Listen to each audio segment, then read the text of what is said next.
Hai, saya Azura dan saya daripada Rekod Media. Okey, hari ini kita nak bincangkan satu perkara lah. Sebagai seorang mahasiswa Universiti Melaya, kita baru saja habis pilihan raya kampus. Untuk minggu lepas ada satu perdebatan yang dilakukan oleh Kesatuan Mahasiswa Universiti Melaya untuk wakil daripada suara siswa, Harmoni dan juga Neo Siswa. Ketiga-tiga nama ini adalah proksi-proksi di dalam Universiti Melaya. Contohnya kalau dunia luar macam parti lah, kita ada BN, PAS dan sebagainya. Dalam Universiti Melaya kita ada suara siswa, Harmoni dan Neo Siswa. Kita ada banyak lagi yang lain, tapi tiga ini dipanggil untuk berdebat. Dalam isu masa perdebatan ni, aku sangat tertarik dengan apa yang dikatakan oleh Neo Siswa. Satu gabungan, aku kira gabungan Islamis lah aku kira. Sebab kemerdekaan yang mereka nak bawa adalah dakwah ataupun Islam sebagai solusi. Betul, memang dia nak bawa tiga benda, iaitu intelektual, dakwah dengan Islam sebagai solusi. Dia katakan bahawa intelektual yang dia nak bawa adalah dengan mengangkat ilmu-ilmu turath, ilmu-ilmu lama. Contohnya kalau kita belajar medik, kita nak angkat ilmu Sina, itu yang dia kata. Kedua adalah kita nak berdakwah, sebab dakwah ini penting dan dakwah ini akan mengikut syariat Islam. Jadi, tapi benda ni tidak akan kaitkan dengan agama-agama atau bangsa lain, sebab kita akan beri ruang kepada semua selagi mana mereka tidak melanggar syariat Islam yang mereka percaya. Dan ketiga adalah Islam sebagai solusi. Jadi, dalam tiga perkara ini aku akan kritik beberapa benda. Tapi sebelum tu juga, Neo Siswa telah menetapkan gagasan pertama je kalau dia menang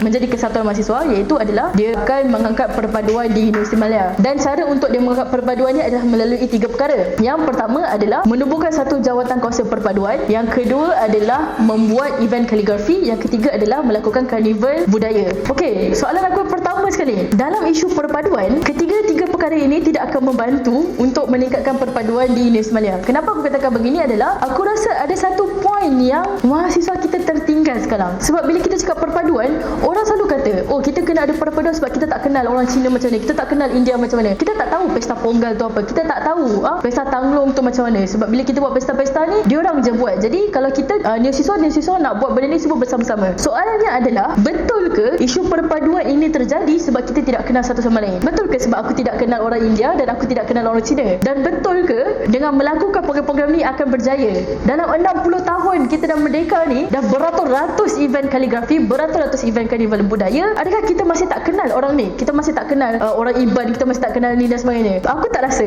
sebab kita tak kenal. Aku tak rasa sebab kita tak ada ruang. Aku tak rasa sebab kita tak duduk bersama. Aku rasa kenapa kita masih ada masalah perpaduan ni adalah sebab kita ada satu history baggage. Kita ada satu sejarah yang tak disettlekan. Sejarah yang kita ada sekarang adalah sejarah yang telah mengangkat superiority satu bangsa dan menurunkan satu bangsa yang lain. Dan aku rasa selagi kita tak settlekan isu sejarah ini, selagi itulah perpaduan kita bermasalah. Contoh engkau Cina, kau jangan marah aku, nanti 13 Mei akan jadi lagi. 2 ayat, hanya dengan 2 baris ayat ni perpaduan kita dah hancur. Ini belum kita cakap pasal dengan India atau bangsa lain. Kau bayangkan, dalam isu sejarah ni, dalam isu 13 Mei sendiri, masih ada banyak lagi sejarah yang mencerita kenapa 13 Mei ini terjadi. Tapi bila kita cakap tentang sejarah, yang hanya diangkat adalah orang Cina nak mengamuk, orang Cina nak apa yang orang Melayu nak, dan perkara ini terjadi. Okey, kalau betul itu yang engkau percaya, kenapa ada lagi orang-orang yang katakan ada banyak lagi isu lain? Jadi persoalannya, adakah betul sejarah yang kita ada sekarang adalah hanya sejarah yang paling benar sekali dan kita kena pegang pada sejarah tu? Aku rasa kita kena pergi balik, kita kena tengok balik sejarah-sejarah yang ada dan sebagainya. Dan untuk Neo Siswa yang merasakan perpaduan boleh settle dengan masalah-masalah ini, memang silap. Sebab mahu tak mahu, apabila kita telah memegang satu sejarah dan kita rasa sejarah itulah sejarah yang mutlak, akhirnya benda tu akan jadi internalize dengan diri kita, dan kita sendiri akan rasa ini yang kita panggil internalized racism. Kita tak nampak pun benda ni sebenarnya rasis, padahal itu sebenarnya rasis dan itu fasis, dan itu yang berlaku dalam perpaduan yang kita ada sekarang.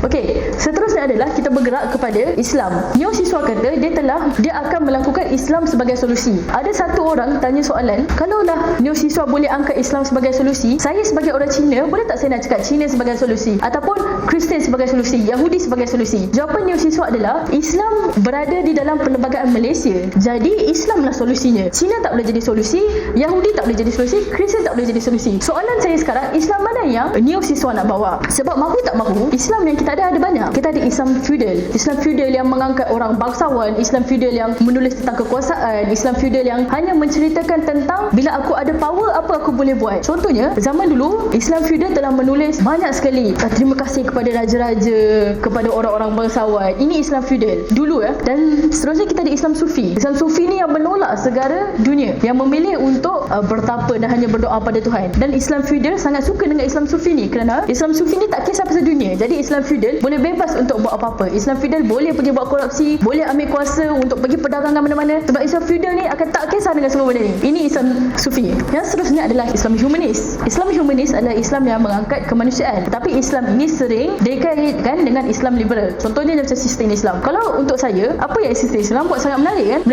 Mereka tolong orang-orang perempuan yang hendak bercerai, mereka bagi legal aid, orang tolong isu-isu anak kahwin bawah umur. Tetapi bila mereka bergerak di bawah Islam Humanis, orang akan terus, oh ini Islam liberal sebab Islam tak cakap macam ni. Jadi kita bergerak kepada Islam keempat, iaitu Islam rakyat. Islam rakyat adalah Islam yang bergerak dekat faktor persekitaran dia sendiri. Islam rakyat dulu dengan Islam rakyat sekarang berbeza.